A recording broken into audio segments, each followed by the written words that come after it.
Hey guys, Danny Johnson here, and I want to give you a flashback from 2009, where I got to go to Universal and see some of the original Fast and the Furious cars. And I have always been so intrigued by the cars. I think they're part of the stars of the movie, and there's just that thing about Hollywood where you don't know what's real, you don't know what's fake. They make it look like one car in the video when there's like 7 duplicates of the same car, and they're all used for different scenes. Some are stunt cars, and there's nothing really special about the engine or anything, but you assume it's all the same car. And I'm young at this point, so I see wheels that I wish I could just have. Like, are you done with this stuff, Hollywood? Because I want it. And you try to figure out how the real world works. And Fast and the Furious, to my understanding, was one of these franchises that was a little different, where instead of Hollywood buying all the cars for the first video, they just casted them and borrowed some and then built duplicates of those cars. But it's amazing to see the story behind that. And you may know a lot of these cars were reused or auctioned off. Here's the Eclipse. It didn't show in another video that I'm aware of, but I know it did sell.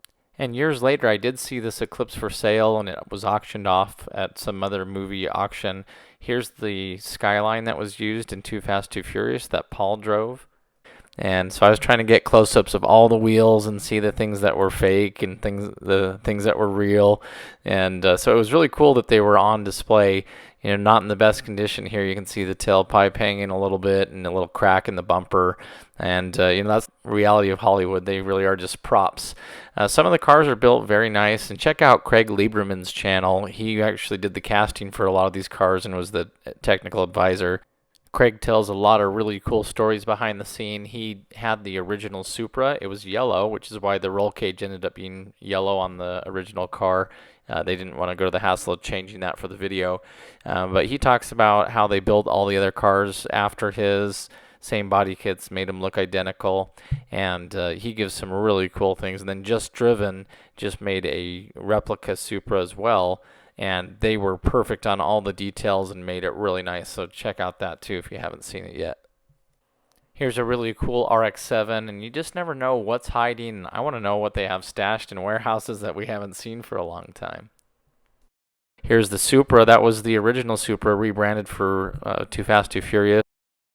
The original car, I think, went to the Netherlands, but some of the other stunt duplicate cars were reused, and then I think that one had sold again at Barrett-Jackson. They painted it back to the original Fast and the Furious one. You can see Hoovie's garage on that episode. He kind of shows that. It's just a regular car that's non-turbo, automatic, that was just used. So it's cool to see the backstory in all these and watch the cars be reused and reappear and know that this used to be that car and so on. So here's a few more pictures of the Skyline, another one here of the Mitsubishi Eclipse, and then getting into some of the more new Fast and the Furious videos. And here's more of that Charger again right in the window. Says that was one of the stunt cars used in the actual movies. And then in this case, it has some really cool props. If you look closely, there's wallets and necklaces and things that they were using in some of the Fast and the Furious videos, as well as a Jurassic Park ID tag. And so it's really cool. If you haven't been to Universal, I'd recommend going. I went to the one in Florida as well and saw other stuff. And then this was a little scene. And go! Smoke! Go! Fire! Go! Okay, we're clear for a full run through. All systems check. This one's for real, guys, so watch out. And action!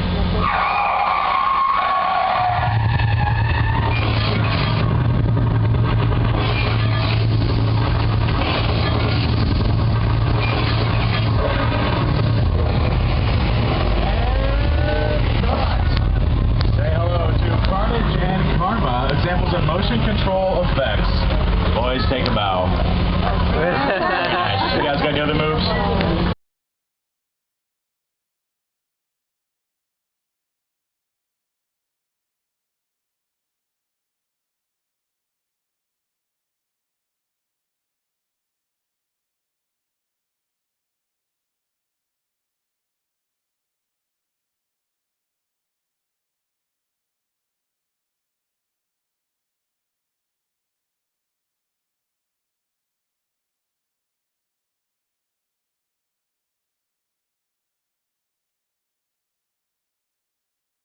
So of course I was interested in seeing more of the cars while I was there. Here's some Mini Coopers from the Bourne series, and then War of the Worlds. They did have a V6 Mustang as part of the prop, and you can see it in pretty bad condition, burned up. But I looked closely and saw the alternator placement and everything, and figured out that it was a V6 because it had a body kit and some dual exhaust, but it's V6 wheels and everything. So kind of sad to see a Mustang in there, but it's amazing how much just junk was everywhere here for this scene that they created, for just probably a few minutes in the video.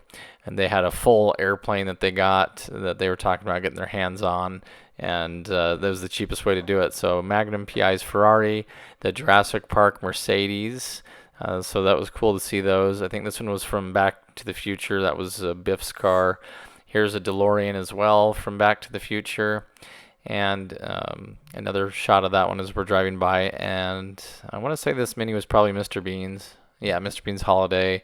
And one of my personal favorites, the Jurassic Park Explorer. I believe that was either one of the Mick Rig cars or the one that maybe got pushed over the hill. If you look closely, it does have a roof instead of the clear glass plexi roof, but that's just placed on there. And I did see other videos of people walking around where it showed, from the back end that it was the original dashboard and everything from one of those cars.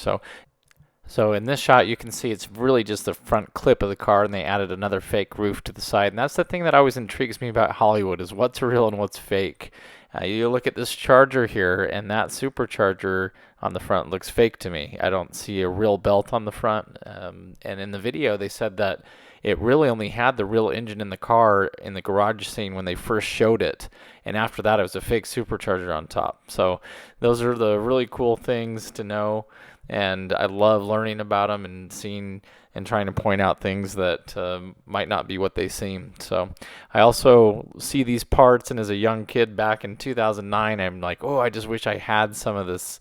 It's so hard to obtain it. And so you see it and you say, well, are they done with it? Are they going to sell it cheap? Can I get my hands on it? And so it's just dreaming like that and wishing for the cool stuff. And, then you see them also destroy things that cost a lot of money. And you're like, man, I wish they would have just given me that car instead of wrecking it. So I think all of us feel that way for car guys and we see Hollywood videos. Anyway, just wanted to share some of this with you. Hopefully you enjoy movie cars as much as I do. And please check the video description, and we'll keep wrenching on our own cars and enjoying the car life. So thanks, guys.